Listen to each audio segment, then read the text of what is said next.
अच्छा, संत से एक बात याद आई, पीछे तक ध्यान देना, बुजुर्ग बैठे हैं। दादा एक संत एक मैया के दरवाजे पे पहुंचे, आवाज लगाई, संतो माता भिक्षाम देहि। तो एक बहू बाहर आई,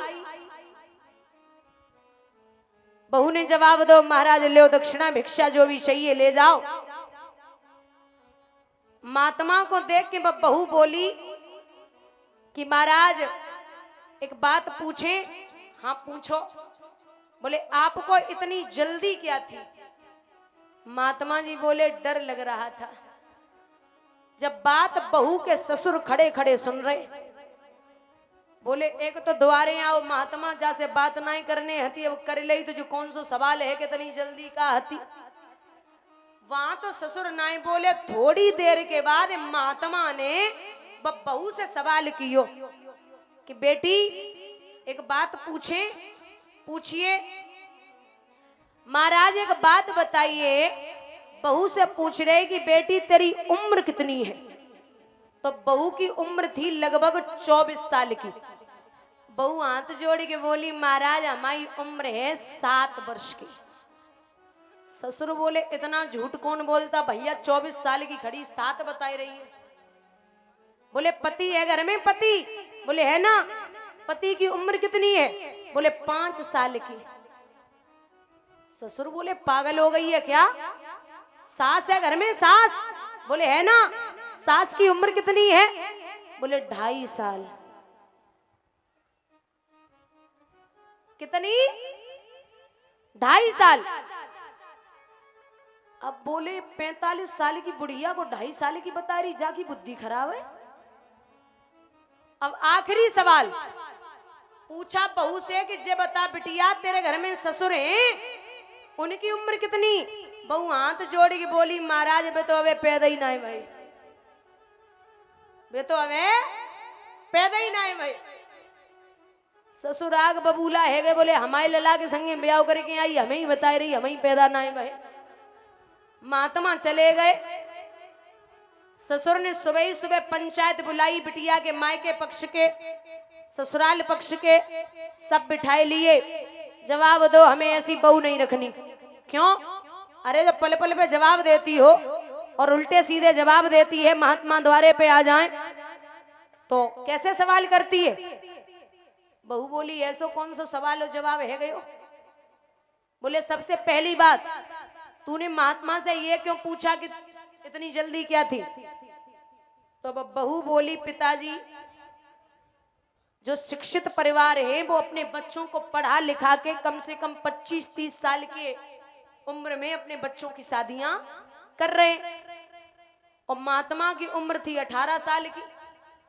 तो हमने पूछ लिया कितनी जल्दी क्या है, तो उन्होंने कहा था कि डर लग रहा था। इसका मतलब ये है कि आप इतने लोग बैठे हो, इनमें से कोई भी एक गारंटी ले सकता है कि सुबह आदमी घर से निकले और शाम को वापस आए या ना आए। कोई गारंटी ले सकता है? कोई नहीं। महात्मा जी बोले कि उसने शरीर दिया और उसका दिया हुआ शरीर वो कब वापस ले ले। तो मैंने सोचा है कि मैं गृहस्थ जीवन छोड़ के वैराग्य धारण कर लूं और भगवान का भजन कर लूं, पता नहीं वो कब वापस ले ले, इसलिए हमें इतनी जल्दी डर लग रहा था। महात्मा हो गया। बोले तो तेरी उम्र तो 24 साल की है, तूने 7 साल क्यों बोला? बोले दुनिया के हिसाब से वो 24 की है पिताजी, लेकिन जादन से हमने सत्संग शुरू करो, भजन पूजा पाठ कर वो शुरू करो है, वो असली उम्र भी मेरी 7 साल की है। पति की 5 की। बोले उनका रजिस्टर में नाम भी 5 साल से ही चढ़ा है, भले ही वो 27 साल के हों, लेकिन जब से उन्होंने भजन संकीर्तन सत्संग करना शुरू किया उनकी असली उम्र भी 5 साल की है। सास की 2.5 की। बोले वे तुम्हारे हिसाब से 45 साल की है, लेकिन जिस दिन से उन्होंने सत्संग भजन कीर्तन करना शुरू किया है असली उम्र भगवान के हिसाब से मेरे हिसाब से अब 2.5 साल की है। ससुर बोले हम तो पैदा ही ना है भाई। बोले पिताजी जा दिन से आए बादन से रोज हाथ जोड़ रहे, पैर छुए रहे, थोड़ो सो भजन कर लियो, थोड़ो सो सत्संग कर लियो, लेकिन तुम ना मान रहे हो, तो हमारी नजर में और भगवान की नजर में तुम अब पैदा नहीं भाई, बोलिए गोविंद भगवान की। ये शरीर अगर भगवान के काम में ना आओ तो शरीर काऊ काम को नहीं। बोले हैं भगवान की तो मुझे इतना दे दे, बस 3 कदम पृथ्वी चाहिए, ना तो कुछ और मांगो। बोले नहीं, कुछ और नहीं चाहिए, आपका यही मंदिर बनवा दूं, बताओ आप यही भजन पूजा पाठ करो, सोने की खदानें भरी है नाथ, आप जो बोलो वो मिले। बोले इतराता बहुत है, 3 कदम दे दे, बाकी बचेगी वो ले लिए। अब बोले तो नापो, बोले ऐसे नहीं, फिर संकल्प कर दे। जैसे ही संकल्प की बारी आई, उसी समय राजा बलि के गुरु शुक्राचार्य जी आ गए। और जो भगवान को बैठो देखो, जवाब दो रे राजा। बोले हाँ महाराज, जे जो दरवाजे पे बैठो जाए कछु दे तो ना दो। बोले नाय नाथ, अबे तो कुछ ना दो, लेकिन ये 3 कदम पृथ्वी मांगने। बोले नहीं नहीं, इसे कुछ मत देना, जो तू समझे बैठा है ये वो नहीं है। महाराज फिर कौन है? तो शुक्राचार्य समझाए के बोले अरे ओ बाबरे, सुन ले जे कौन है, जाने तेरे पूर्वज उठ गिले। ए बाजीगर की बजी बसुरिया और मायापुर के मेले में, बाजीगर की बजी बसुरिया मायापुर के मेले में।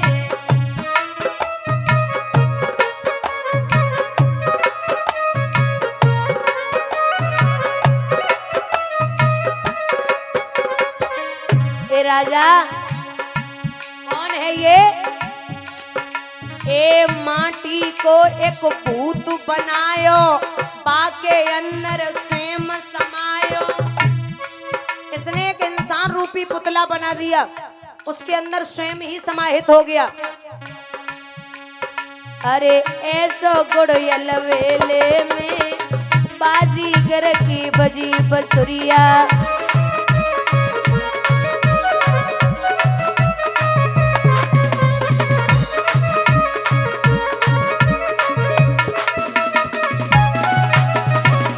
अब महाराज और कौन है? तो असली बात जो बताई राजा बलि को सुनिए। हो न खाली हाथन बांसे आओ, और दया धर्म की खान, धन दौलत की चली का मांगे से दे दे गो अपनी जान। आप जाओ। राजा बलि ने जब भगवान को देखो तो गद्दी से नीचे उतरे आइए श्रीमन नाथ, तुम्हारे जैसो संत हमने पहली बार देखो। भोजन मांगो, कपड़ा मांगो, जो मांगो सो आज रहे। हे देव, हमारा तन मन धन इन चरणों पर न्यौछावर है। कहिए नाथ क्या चाहिए? तो भगवान बोले सोच ले राजा, हमने मांगो और तूने ना दे पायो तो गजब है जावेगो। नाथ मांग के तो देखो, तुमने बहुत राजा देखे होवेंगे, लेकिन हमसो ना देखो। ये भगवान मन ही मन में बोले, तुमने बहुत महात्मा देखो है, लेकिन हमसो ना देखो है। बोले नाथ मांगो, तुम्हें क्या चाहिए? बोले ऐसे ना, फिर पहले तिरवाचा भर दे। राजा बोले तिरवाचा भरवे की क्या जरूरत नाथ, ऐसे ही ले लो, हम दे दिए। बोले अगर ना मान रहे हो तो मैं तिरवाचा भरता हूं, आप जो मांगोगे आपको वही मिलेगा, वही मिलेगा और वही मिलेगा। ठीक है? तो जवाब दियो के काम कर। क्या? तस्मात् त्रीण पदान्येव व्रणे त्वद बरदर सभात, एतावतेव सिद्धो अहम वितम यावतो प्रोजनम। मुझे तू कुछ नहीं, बस 3 कदम पृथ्वी दे दे। कितनी? राजा बोले महाराज क्या कर रहे हो? गांव मांगो, मौजा मांगो, पोस्ट मांगो, जिला मांगो, मंडल मांगो, राज्य मांगो, स्वर्ग लोक को राजा बने बैठे हैं, आप वो मांग लो। लेकिन महाराज 3 कदम पृथ्वी देवे में हमें शर्म आ रही है। अरे कछु ऐसो तो मांग लियो जो दे सके। और एक तो 52 अंगुल के हो, सो 3 कदम पृथ्वी इतनी आए पड़ेगी। भगवान बोले तोय बड़ी चिंता है, हमाओ का विवाह है गयो, जो हम बाल बच्चन को लेके घर पे आवेंगे तेरे पे, इतनी दे दे। बोले नहीं महाराज, हम अपने पेरेंट्स से नाप दे, तुम तब ले लो। बोले नहीं, मैं बैठूंगा, मैं लेटूंगा, मैं भजन करूंगा, तुझे नापने की जरूरत नहीं है, मैं खुद नाप लूंगा।